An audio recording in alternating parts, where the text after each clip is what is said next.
কাউকে কিছু বলতে হবে না, প্রবাসী ভাই বোনদের পক্ষে থেকে আমি একাই ঝড় তোলার জন্য যথেষ্ট। আপনারা শুধু আমার পাশে থাকেন। একজন প্রবাসী ভাই এই প্রবাস থেকে তার কষ্টের হালাল উপার্জনের টাকা দিয়ে জিনিসপাতি কিনে নিয়ে গেছে তার আম্মাকে খাওয়াবে বলে। সে তার জিনিসটা তার আম্মার কাছে পৌঁছাতেই পারে নাই, এয়ারপোর্টে আগেই দরবের বাবা খুলে খেয়ে ফেলেছে। ওই কুলাঙ্গারের বাচ্চাকে কি রেসপেক্ট দিয়ে কথা বলবো? সে কি রেসপেক্ট পাওয়ার যোগ্য?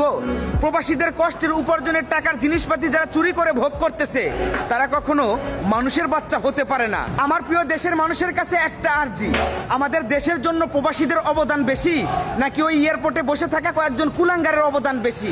তাহলে এয়ারপোর্টের ওই কয়েকজন কুলাঙ্গারের হাতে প্রবাসীরা প্রতিনিয়ত নির্যাতনের শিকার হচ্ছে, আর আপনারা কেন কোনো প্রতিবাদ করতেছেন না? সেটা বসে বসে দেখতেছেন। প্রবাসীদের পক্ষ থেকে এটা আমার ন্যায্য দাবি, আমার দাবি মানতে হবে।